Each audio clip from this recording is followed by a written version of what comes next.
અને આગળ વાત કરીશું ગરનાળાની, જ્યાં ગરનાળાથી પસાર થઈ રહેલા લોકો મોતના રસ્તેથી થઈ રહ્યા છે પસાર.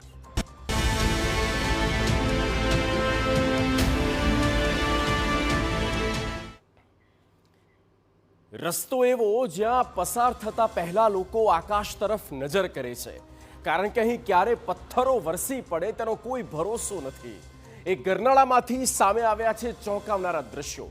લોકો પસાર થતા હોય અને તે સમયે સતત પથ્થરોનો વરસાદ થવા લાગે એ જોખમી તો છે. આશ્ચર્ય પ્રમાણે તેવી ઘટના બની છે પંચમહાલના ગોધરામાં.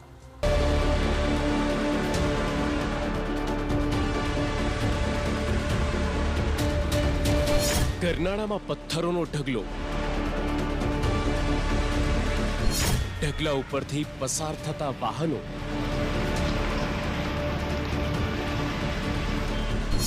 ઉપરથી ટ્રેન થાય છે પસાર.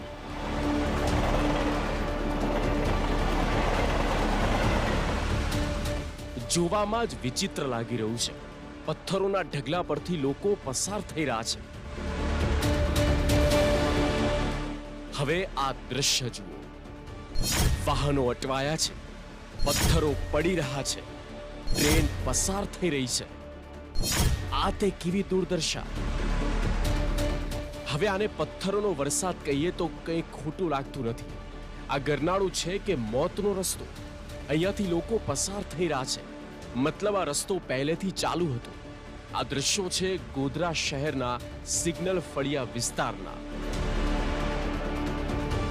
અહીંયા ઉપર જે છે રેલવે ટ્રેક ઉપર કામ ચાલી રહ્યું છે અને નિષ્કાળજી અને બેદરકારીના કારણે એ કામ થતા થયું એવું છે કે ગરનાળા પરથી એક બેલાસ્ટ હોપર વેગન પસાર થઈ, એટલે કે મેટલનું વહન કરતી એક માલગાડીનું નીચેનું ઢાંકણ એકાએક ખુલી ગયું અને તેને લીધે ટ્રેનમાં ભરેલા ભારે ભરખમ પથ્થરો એટલે કે મેટલ સીધા નીચે રોડ પર ખાબક્યા.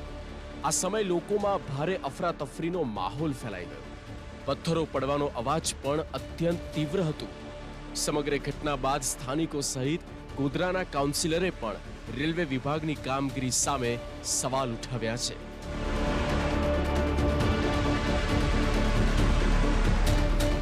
અગર આ લોકોને આ કામગીરી કરવાની થતી હોય તે પહેલા અગાઉ એ લોકોને જે ગરનાળા નીચેથી અવર જવર કરતા એને બેરિકેડિંગ કરી રસ્તો બંધ રાખીને જ કામ કરવું જોઈએ. રસ્તો બંધ ના કરવાથી જો અહીંથી અવર જવર કરતા લોકો ઉપર જો કાંકરા જે મેટલ પડ્યા એ મેટલના લીધે કોઈ અકસ્માત થતું, કોઈનું મૃત્યુ પામતું, એના જવાબદાર કોણ હોત?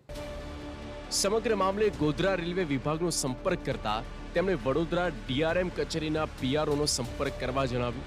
જેમનો સંપર્ક કરતા તેમણે રસ્તો બ્લોક કર્યાનું અને બંને બાજુ ફ્લેગમેન પણ રખાયાનું રટણ કર્યું. બીજી બાજુ તેમણે દાવો કર્યો હતો કે આ ગરનાળું તો પાણીના નિકાલ માટે છે, વાહન વ્યવહાર માટે છે જ નહીં. જે અંગે જાણ બાદ સ્થાનિકો વધુ રોષે ભરાયા.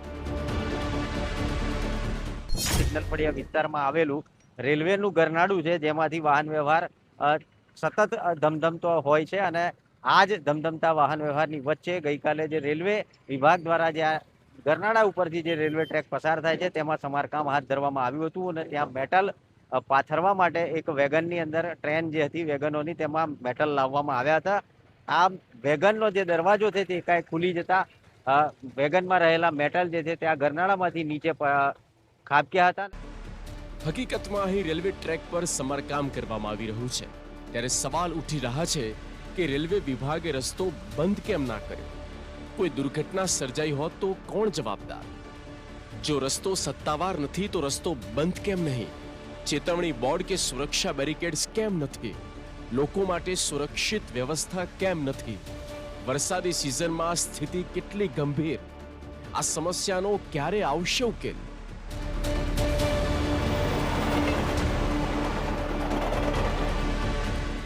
સમારકામ કરતી વખતે નથી કોઈ સુરક્ષાના સાધનો કે નથી કોઈ ગાર્ડન.